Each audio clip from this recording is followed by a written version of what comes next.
Mahabharata. De Krishna Dvaipayana Vyasa. Livro 1.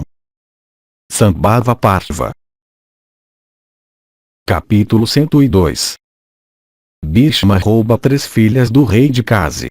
Concede 2 para Vishitravirya, que morre sem filhos logo depois. 8 tipos de casamento. Vaisampayana disse: ó tu da linhagem Kuru, depois que Chitrangada foi morto, seu sucessor Vishitravirya sendo menor de idade, Bhishma governou o reino, colocando-se sob as ordens de Satyavati. Quando ele viu que seu irmão, que era o principal dos homens inteligentes, alcançou a maioridade, Bhishma manifestou a intenção de casar Vishitravirya. Naquela época ele soube que 3 filhas do rei de Kasi, todas iguais em beleza às próprias apsaras, estariam se casando na mesma ocasião, selecionando seus maridos em uma cerimônia de escolha de marido. Então aquele principal dos guerreiros em carros, vencedor de todos os inimigos, por ordem de sua mãe foi à cidade de Varanasi em uma única carruagem. Lá Bhishma, o filho de Santanu, viu que inúmeros monarcas tinham chegado de todas as direções, e lá ele também viu aquelas 3 moças que escolheriam seus próprios maridos.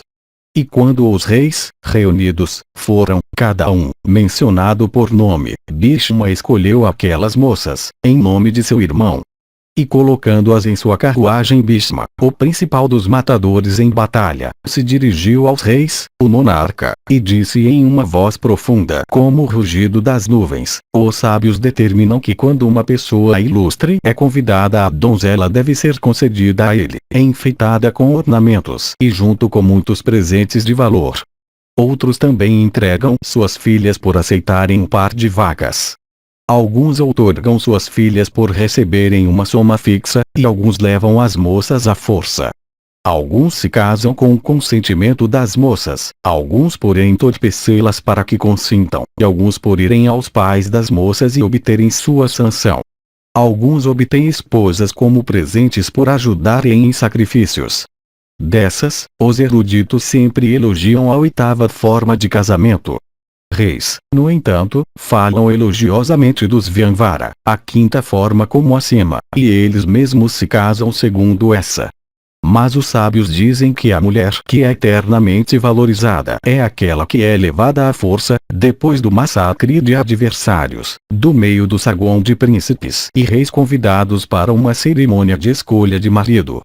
Portanto, o monarcas, eu parto daqui levando estas moças à força. Esforcem-se, o melhor que puderem, para me derrotar ou serem derrotados. O monarcas, eu estou aqui decidido a lutar. O príncipe Kuru, dotado de grande energia, se dirigindo dessa forma aos reis reunidos e ao rei de Kasi, tomou sobre seu carro aquelas moças. E levando-as ele partiu com sua carruagem, desafiando os reis convidados para uma luta. Os monarcas desafiados então todos se levantaram imediatamente, sacando suas armas e mordendo os lábios inferiores em fúria. E alta foi a zoeira produzida, quando, com grande pressa, eles começaram a tirar seus ornamentos e colocar suas armaduras. E os movimentos de seus ornamentos e armaduras, ó Janamejaya, brilhantes como eram, pareciam relâmpagos meteóricos no céu. E com as frontes contraídas e os olhos vermelhos de raiva os monarcas se movimentaram com impaciência, suas armaduras brilhando e ornamentos ondulando com seus passos agitados. Os aurigas logo trouxeram belos carros com excelentes cavalos atrilados. Aqueles guerreiros esplêndidos então, equipados com todas as espécies de armas, subiram naqueles carros, e com armas erguidas perseguiram o chefe dos Kurus em retirada. Então, ó Bharata, ocorreu a terrível batalha entre aqueles inúmeros monarcas de um lado e o guerreiro Kuru sozinho no outro. E os monarcas reunidos jogaram em seu inimigo 10.000 flechas ao mesmo tempo. Bhishma, no entanto, deteve rapidamente aquelas incontáveis flechas antes que elas pudessem acertá-lo, através de uma chuva das suas próprias flechas tão incontáveis quanto os pelos do corpo. Então aqueles reis o cercaram por todos os lados e derramaram flechas sobre ele como massas de nuvens despejam chuva sobre o leito da montanha. Mas Bhishma, detendo com suas flechas o curso daquela torrente de flechas, perfurou cada um dos monarcas com 3 flechas. Os últimos por sua vez perfuraram Bhishma cada um com 5 flechas. Mas, ó rei, Bhishma os deteve por meio de sua destreza e perfurou cada um dos reis oponentes com 2 flechas.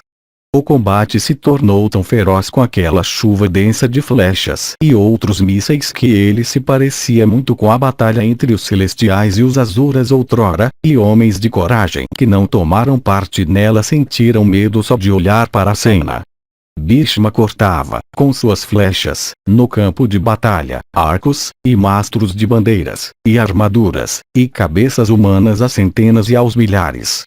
E tal era sua bravura terrível e sua extraordinária leveza de mão, e tal era a habilidade com a qual ele se protegia que os oponentes guerreiros em carros, embora seus inimigos, começaram a aplaudi-lo ruidosamente.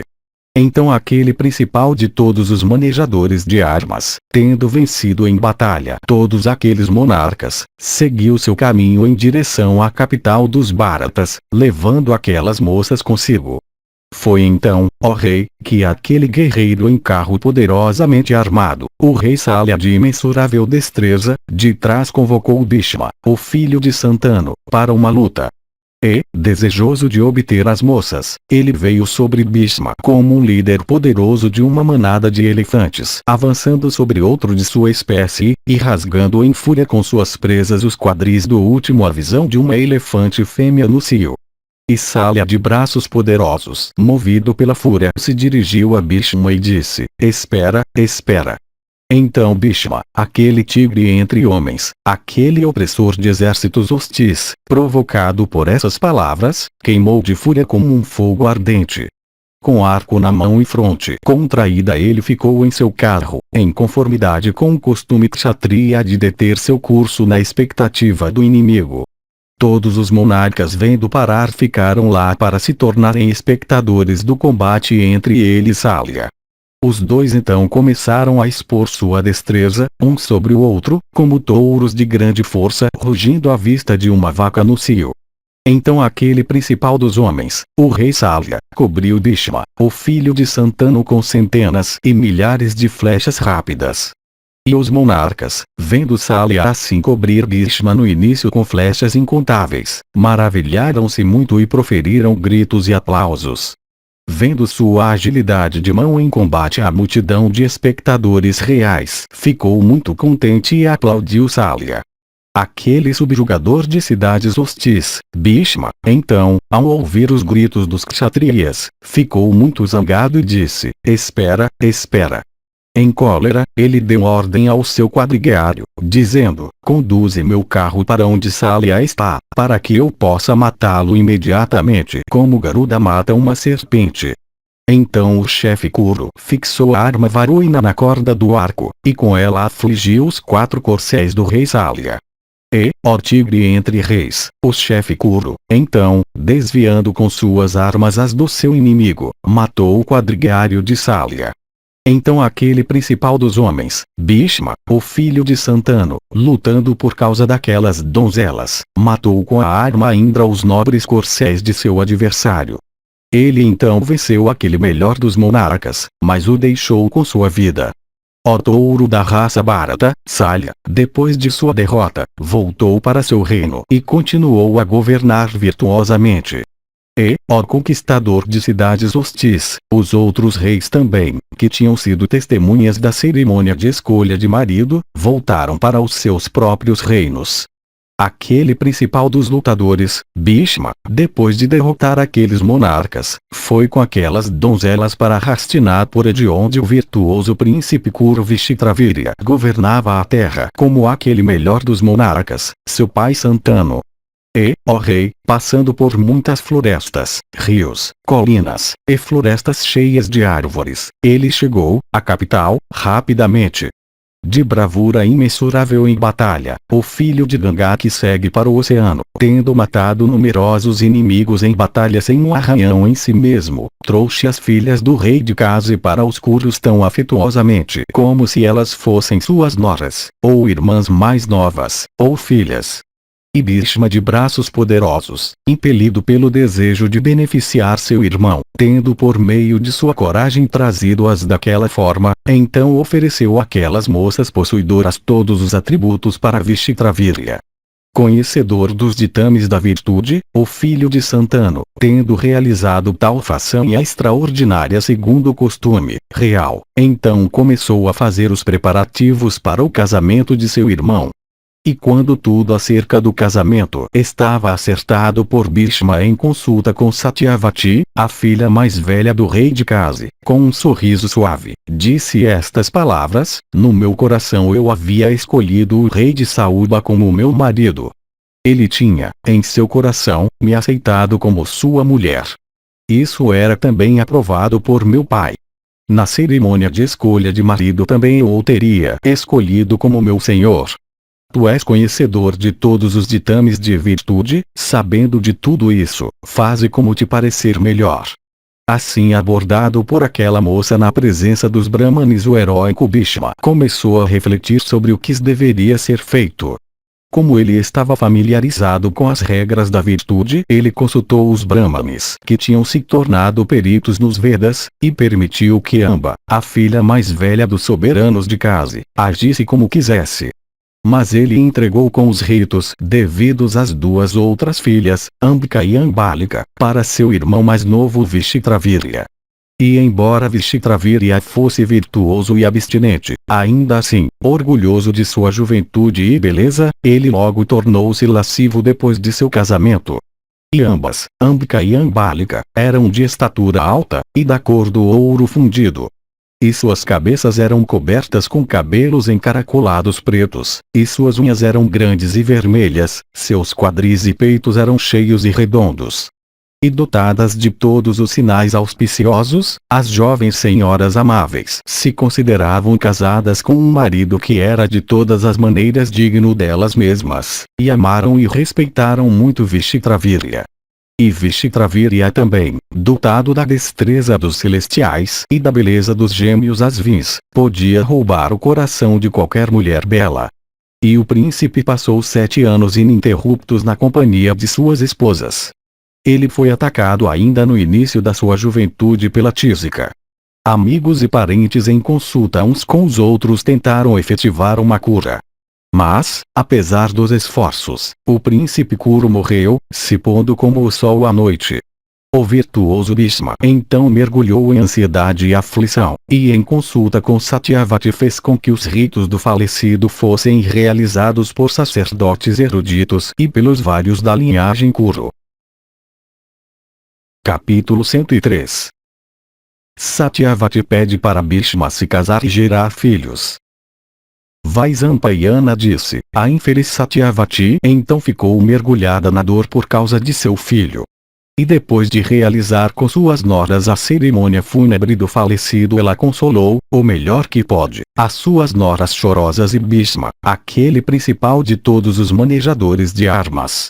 E voltando seus olhos para a religião, e para as linhas paternas e maternas, dos Kurus, ela dirigiu-se a Bhishma e disse: o bolo fúnebre, oferenda aos antepassados falecidos, as realizações, e a perpetuação da linha do virtuoso e célebre Santanu da linhagem Kuru, todos agora dependem de ti.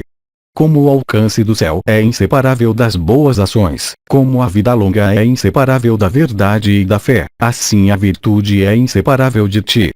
Ó virtuoso, tu és bem familiarizado, em detalhes e em resumo, com os ditames da virtude, com várias rutis, e com todos os ramos dos Vedas. Eu sei muito bem que tu és igual a Sukra e Angiras em firmeza e em virtude, conhecimento dos costumes específicos de famílias, e presteza de invenções sob dificuldades. Portanto, o principal dos homens virtuosos, confiando imensamente em ti, eu te designarei em uma certa questão. Ouvindo-me, cabe a ti realizar meu pedido. Ó touro entre homens, meu filho e teu irmão, dotado de energia e estimado por ti, foi sem filhos para o céu enquanto ainda era um jovem. Aquelas esposas do teu irmão, as amáveis filhas dos soberanos de Kasi, possuindo beleza e juventude, estão desejosas de filhos. Portanto, ó tu de braços poderosos, por minha ordem, cria progênie nelas para a perpetuação da nossa linhagem. Cabe a ti impedir a perda de virtude. Instala-te no trono e governa o reino dos Bharatas. Casa-te devidamente com uma mulher. Não lances teus antepassados no inferno.